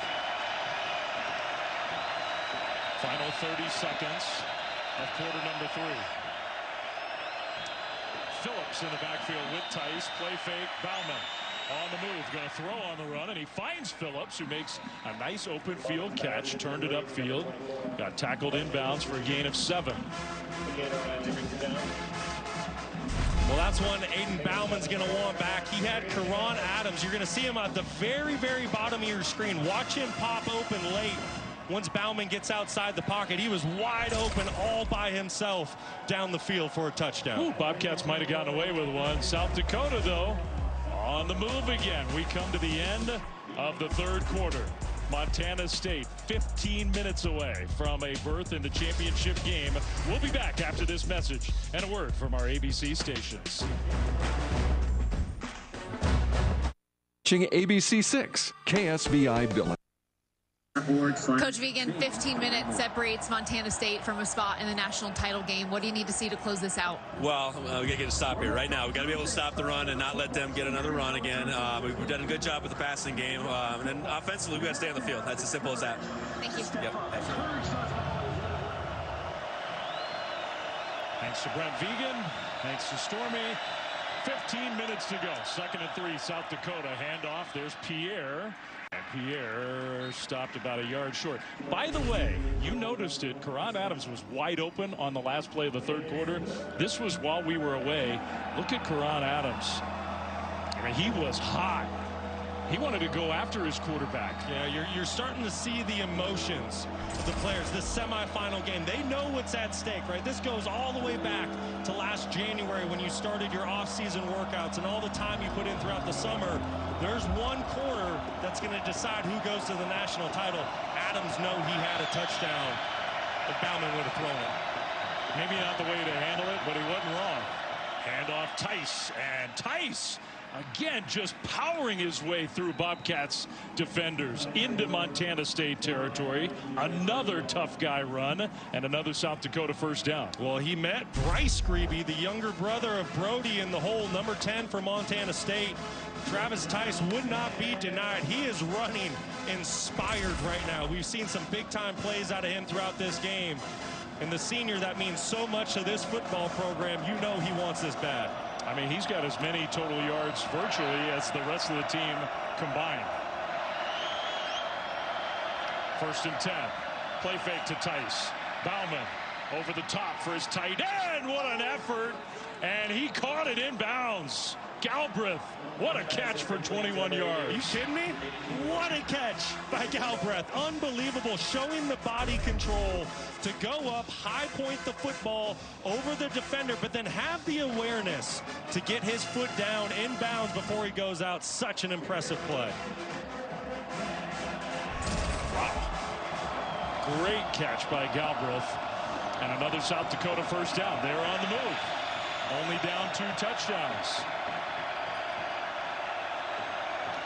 Pierre behind Bauman. Play fake. They're going to fake a pitch. Throw it back to Galbraith, who stops, turns it upfield, and gets positive yardage there. Ends up being a 6-yard gain. It's pretty creative by offensive coordinator Josh Davis, trying to sneak the tight end out the back door. Bobcats did a good job of staying home, keep that to a minimal gain. Montana State hasn't won a championship in 40 years. South Dakota has never won an FCS championship. Trying to get to the final for the first time in their program history. 8th play of the drive for the Coyotes. Tice. And he will surge close, but I think he was stopped a yard short. This is officially their first trip into the red zone today. Yeah, it's unbelievable, you know, and you see 17 points on the board for South Dakota, but you just said it, Flynn, they haven't been able to get down into the red zone. Montana State's defense has just done such a great job of holding up, but here, what a critical opportunity here for the Coyotes to stay in this ball game. I don't think they'll be kicking any field goals at this point. Under 12 to go. 3rd down and a yard. Tice, left side run, first down. And still going. Spins his way down to the 11. This guy's such a good player. Unbelievable by Travis Tice. I mean, there's not a very big hole in there for him. Got to give a lot of credit to the Montana State defensive line, but he finds it and he hits it. And as soon as he sees it, he sticks his foot in the ground. He gets vertical to pick up a fresh set of downs for the Yotes, and he has truly put the team on his back this afternoon here in Bozeman. Having a huge game. 1st and 10. Well, give it to him again. They'll give it to Pierre instead, and Pierre, who's not quite as big as Tice, but also hard to get down. He gets inside the 10, down to the 7.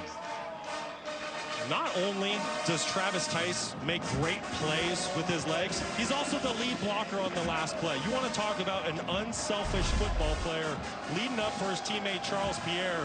Just keep an eye right in the middle of your screen. Tice is in the fullback position.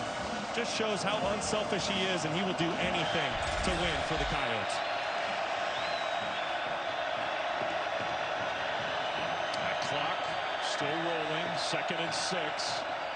And the snap was dropped. Bauman has to fall on it all the way back at the 19. Oh, my goodness. Huge loss on the play at the worst possible time. Yeah, and that's not a drop. That's not on Aiden Bauman. That's a low, poor snap by Joey Lombard, the center, number 76 there. He's a 2nd-team All-American. He's a great player in his own right. Very uncharacteristic for Lombard. I thought he was having, we were watching warm-ups, and I thought he was having some problems snapping the ball. I'm not sure what's going on. Bauman needs to be very smart here. Yes, a touchdown would be great for South Dakota, but it's not a must. A field goal is okay. Being pressure, throws short to Tice. Tice slipped as he tried to make a cut, and he's down at about the 15. So now let's see what Bob Nielsen wants to do. He has not decided, and I don't see the kicker coming on the field. I don't mind the decision. I will say this. South Dakota beat North Dakota State earlier, or excuse me, not earlier. It was the last regular season game, down 11 late in the 4th. So they've been in this position before. They've had their mettle tested. I personally would probably kick the field goal here, but I do understand what Bob Nielsen's thinking. He doesn't know if he's going to get the football back if Montana State gets it. Might be the first time I've ever seen ESPN Analytics say kick. 4th down and 13. Pressure picked up. Bauman throws, and it's caught, and then the ball flies out. Are they going to say catch? I think they're saying he caught it. I don't know. Galbraith had it, the ball flew out, and they're saying catch. I don't know if he got to the line to gain, though, Flem. Oh, so that's the other part of this. He had to get to about the 1, and he's out at the 2. Yeah, I think Galbraith is short. Great job by Bauman, hanging in the pocket, fearless, eyes down the field, delivering a good ball. So even if they call that a catch, he didn't get enough to get the first down. No, that's Montana State ball, and 4th and 13, there's just not a lot of play calls for it. Bobby Daly elects to bring pressure to speed up Bauman's clock. Not a lot you can do there, which is why I would have kicked the field goal. So it was a catch. It was a good effort, but not quite enough. The Bobcats hold barely with 8:42 to go. Just that close from converting on 4th and long. I want to go back to this 4th down play by South Dakota. You're going to see the clear out routes here, and then you're going to see the All-American tight end J.J. Galbraith try to work this sail route. It's a really good route, but this is a moment where he needs to recognize what the down and distance is and needs to push deeper into his route. He needs to get on that DB's toes, push it into the end zone, so when he catches the football, it's either a touchdown or a first down. It was a solid throw. Aiden Bauman did a great job of buying extra time, but Galbraith needs a little more distance on that route. So now the Coyotes defense absolutely has to come up with a big play, and they have an opportunity to do that because the ball's at the 2. Montana State's going to hand it off straight ahead, try to get a little breathing room, and they do get a couple of yards of breathing room, but no more than that. You know, and with the clock ticking here, 8.5 minutes to go, this drive really is the game, right? If Montana State's able to get a first down, melt some more clock, you know, they're really in control up 14. This has to be a 3 and out for South Dakota.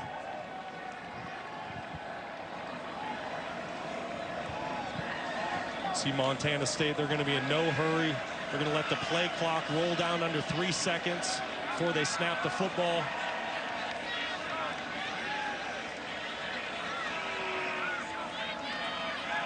Another handoff to Jones. Jones squirts through, and he got close. Stopped, I think, just a little bit short to set up 3rd down and 1. It was a really good job by the Bobcats offensive line. Did a great job on the left side of the line with Moore and Mastel working a double team to make this a 3rd and short. So here you go, South Dakota. 3rd and 1. If you don't get a stop here, you're looking at another couple minutes at least coming off the clock. Down 14. Still the freshman Adam Jones in the backfield. He's been the more effective running back today. Handoff to Jones, and he'll get there. First down, Bobcats. There was no doubt he was getting that football there on 3rd and 1. Adam Jones, he just plays with such great pad level. It's so hard to stop him on those short runs, and that left side of the offensive line and tight ends did a phenomenal job of securing level 1. He showed up in the opener. I mean, this is his first year playing, redshirt freshman Adam Jones, and he in the opening game where Montana State went on the road against what turned out to be a pretty good FBS New Mexico team, and they won on the road against New Mexico. And Jones had a big play in that game, had a big game.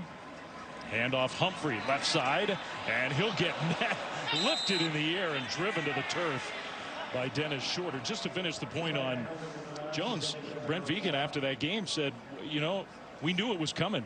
He's a freshman, but we could see it in fall camp. This guy's really going to be good. Yeah, and what a special year he had. Freshman player of the year in the Big Sky Conference. But as you see this clock tick down to about 6 minutes, at some point, Bob Nielsen needs to start taking these timeouts. He's down 14 points. Montana State, they're going to continue to milk this clock. At some point, you need to put your chips in the middle of the table. Yeah, because otherwise you're not going to have an opportunity. You need 2 scores. Malott, another handoff. Jones cuts it middle and gets out to the 19-yard line. Almost broke it open. Got 5. It'll be 3rd down and close to 5. See, right now I'm taking a timeout. It's 3rd down. You have Montana State in what could be an obvious passing situation. You're down 2 possessions. The clock is not your friend here. I would strongly consider taking a timeout. Montana State has not had a passing yard in the second half. I think it's a good point you make. Who cares when you save the time? You got to save those seconds. And they're not going to snap the ball early. Down to 3, down to 2. High snap, handoff Jones, who slips. And now they will use their first timeout. So they got the stop and they stopped the clock. Under 5 minutes to go. So Coyotes still have a pulse in this game. They call a timeout. We'll come back to Bozeman right after this.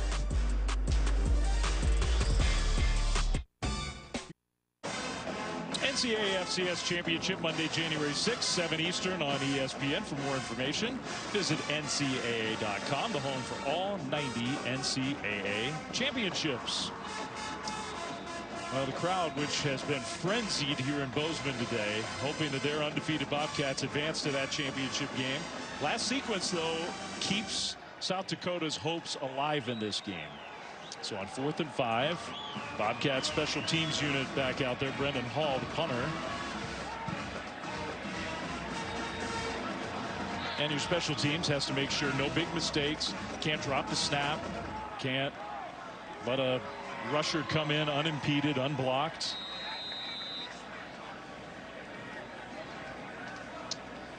Nice list, Christmas list for Bobcats fans. Bobcats, Malott, Vegan, Taco, Brody.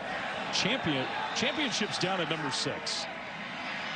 Returnable for Bell, who gets dropped at the 30. Good punt, 52 yards, and a short return. So a long field for South Dakota. And they got to do it fast. They do. They need 2 scores. The clock's not their friend. Now the good news for South Dakota is they still do have 2 timeouts in their back pocket. You got the 2-minute timeout also in your favor. You do, but you are about to face a stadium. And the defensive line with the Bobcats, 11, Kenneth Iden, 41, Brody Grebe, they are going to pin their ears back. You better chip the edges because you know that this is an obvious passing situation. Create some time for Bauman, because it's got to have it now or never for the Coyotes.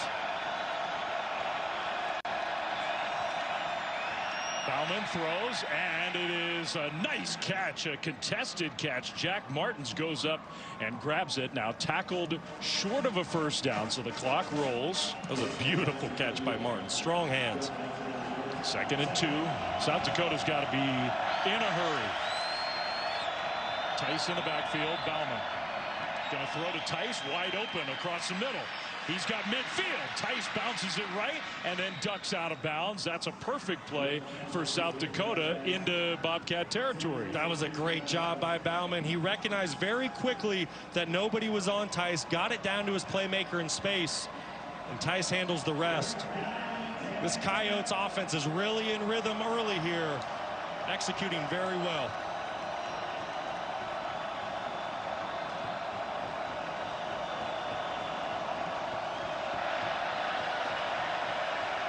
Travis Tice playing like he refuses to accept that this is possibly his final game. Makes another catch and makes another man miss. Tice inside the 20. Just relentless Travis Tice. My goodness, finally McCade O'Reilly tackles him, and Tice is banged up. He's going to have to come out for a play. Are you kidding me? What an unbelievable individual effort by Tice. This is just a basic 5-yard check down. Will not be tackled. Unbelievable effort. 1st and 10. Coyotes toward the end zone, incomplete. Intended for Martins. Martins wanted a flag. It's 2nd and 10. A little bit of contact down the field. I think the pass was uncatchable. What the official was seeing. Well, one thing, Brock, South Dakota has accomplished. They got the stop. And now here they are, all the way down to the Montana State 20. Still 3:21 to go. Still 2 timeouts. Yeah, no, this is exactly where you want to be. This is best case scenario. You do have to find a quick score here, though. And Tice is still not on the field. Bauman is going to check down to Pierre, left side. Pierre will get tackled at the 15 inbounds to keep the clock moving after a 5-yard gain. Yeah, you would like to see Pierre duck out of bounds there. But South Dakota doing a great job getting right back on the football. Keep an eye at the very bottom of your screen, Carter Bell. Still no Tice for this play. And that time, I think he did drop the snap. And has to fall on it, which means clock rolls, and it's 3rd down. Bauman wanted to audible. He's walking up to his center, Joey Lombard. Obviously, they're not on the same page. Lombard thinks his quarterback wants the football. Bauman's trying to make an audible to his offensive line. Miscommunication. Yeah, good point. It's not really a drop. He just wasn't expecting it. 3rd down. Over the top toward the end zone. And knocked away, incomplete.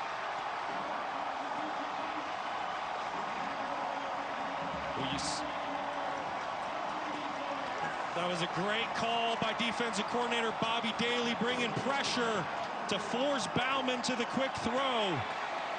It's all things Montana State here. Great stop by the Bobcats defense, and they're a little over 2 minutes away for playing for a national title. And that snap cost him yardage, it cost him a down, and maybe it cost him a chance to play for a championship.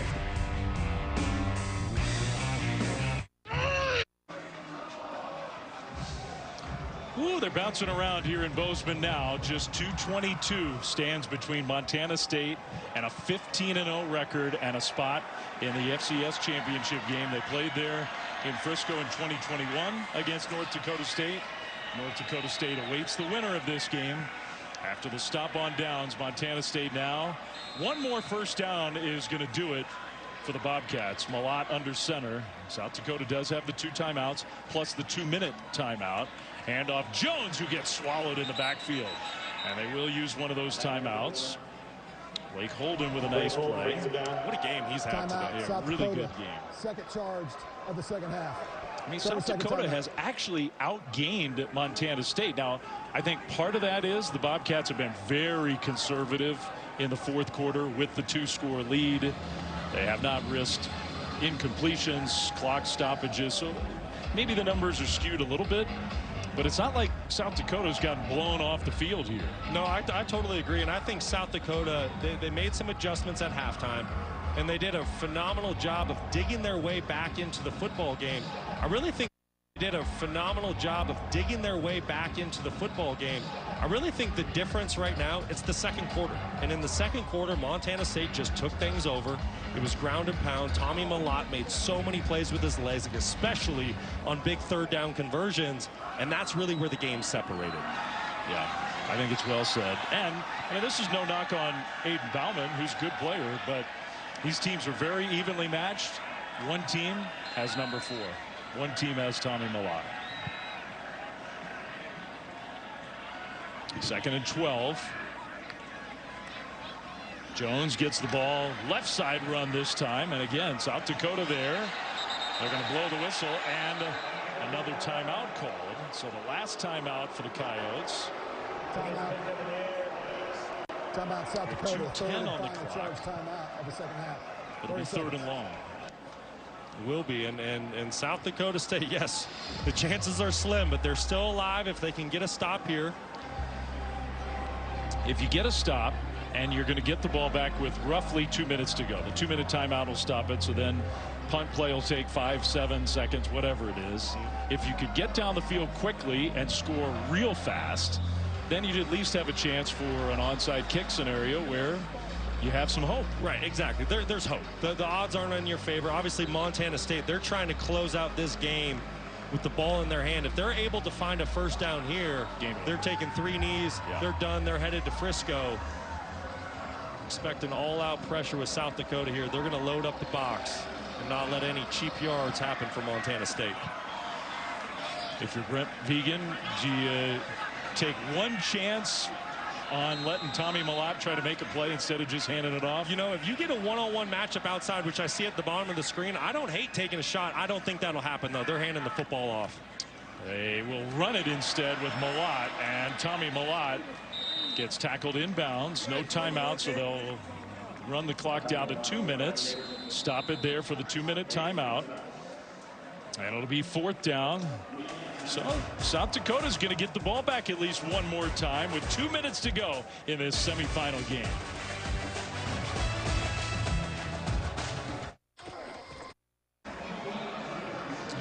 There's still a little nervousness here in Bobcat Stadium. 2 minutes to go, 2-touchdown lead for #1 ranked undefeated Montana State, but all the pressure of the undefeated season, of the championship hopes, of your senior roster, of your all-time great quarterback, Tommy Mellott, playing his final year here.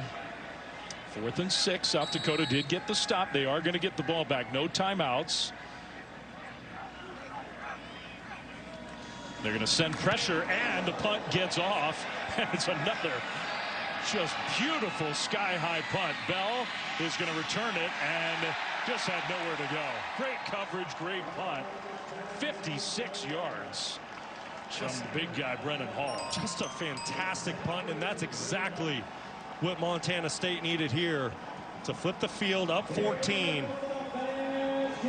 Great execution. Just don't make it easy for them. I think that's the mantra for the Bobcats. South Dakota's got to go fast, and then they're going to have to get an onside kick, because they can't stop the clock themselves anymore. No timeouts. Yeah, no time to waste. Got to push the football down the field and do it quickly. Tice is back out there. Bauman throws, and they're going to pitch it back. Ball's on the turf. Almost tried a hook and lateral type play, and it did not work. Bobcats have it, and that's going to do it.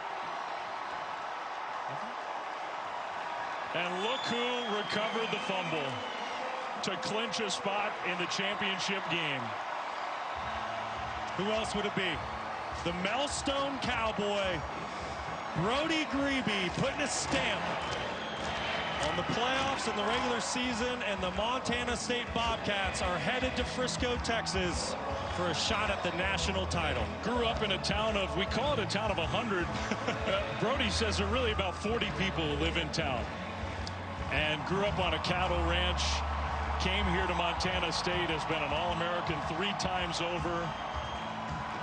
And look at the emotion. His final home game here in a place that he loves. It says it all. The emotions pouring out, and this is a senior class led by Grebe, Tommy Mellott. 46 wins by this senior class, which is a school record. And now they're going to try to put the stamp on it in a couple weeks in the national title. 1 win away from being an all-time team. I mean, they've already been one of the great teams in this program's history, but they can put their mark on FCS history with 1 more victory and a chance at redemption too against the powerhouse, the dynasty of the last decade plus. What a matchup we're going to get. And not only what a matchup, but I can promise you, Montana State, the players, the coaches, and the fans, they want North Dakota State. They knocked them out of the playoffs last year. They beat them in the national championship back in 21. And now we get that rematch. What a game it's going to be. Second kneel down. They got to do it 1 more time. And then we're going to have a party in Bozeman. And you got to, just a quick hat tip to South Dakota. Historic year for the Coyotes. And a lot of talented players. Travis Tice just poured his heart out on this field today. And they're here to stay. Aiden Bauman, he's coming back to school. They've built a program there under Bob Nielsen. They will be back. But there's the final knee. 1 more win. And Montana State will have an undefeated championship season. It's not going to be an easy one, but their 15th win in a row here tonight on their home field. The final seconds ticking off the clock. Brent Vegan and his Bobcats advancing to the FCS championship. Grebe, Mellott, and all these storied seniors on this Bobcats team. 1 win away from an FCS championship. And here come the fans out onto the field to help celebrate.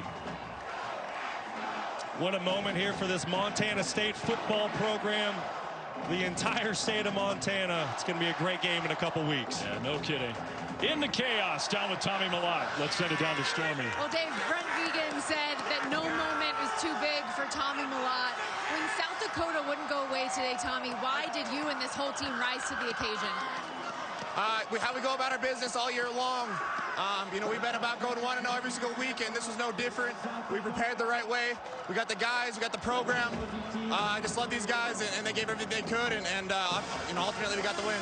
You told me this senior class has been extremely intentional about going out a different way. The season remains perfect. How sweet is this victory with that in mind? Oh, it's so sweet. I mean, the amount of stuff that we've gone through together, our freshman year, being able to go to the national championship game, and now being able to rerun that and make a different outcome is just amazing. This group, like I said, they've just sacrificed so much over these 4 years, and being at this, having this opportunity is amazing with them. You mentioned that 2021 national championship run. You're going to get another chance at North Dakota State. How much does that mean to you? Oh, it means the world. I can't wait to go down there to Frisco and get after those guys. Enjoy this thing. Thank you. All right, Stormy. All right, Tommy. Someday here in Bozeman, there might be a statue of that kid. That's how great a career he's had. If he goes to Frisco, Texas, and beats North Dakota State, you're absolutely right. You and I will chip in. Because he deserves one. Man, what a career. His final home game ends with this scene. And that's what the bracket looks like. We started with 24 teams the weekend after Thanksgiving. And the FCS playoff bracket has narrowed down to 2 remaining. The #1 ranked Bobcats of Montana State. The #2 ranked North Dakota State Bison, looking for their 10th national championship.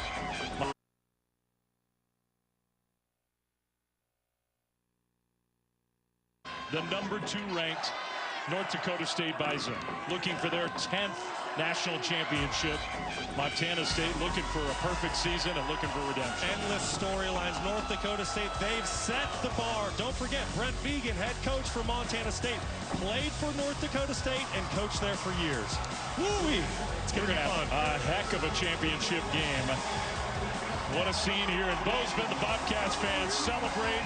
They'll be in Frisco on January 6th to try to finish off a perfect season. For Brock Osweiler, for Stormy Bonatoni, for our whole crew, Dave Fleming saying thanks for being with us. We'll get you to studio after this message and a word from our ABC stations.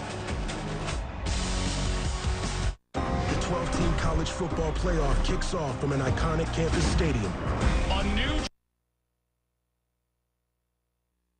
Congratulations to Coach Vegan and Montana State on the win.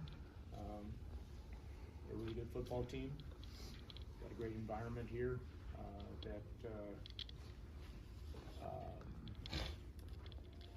certainly had a great deal of support for them today. I'm really proud of our football team. Got a group that I think if you started the season, there wouldn't be many people that thought we'd be here.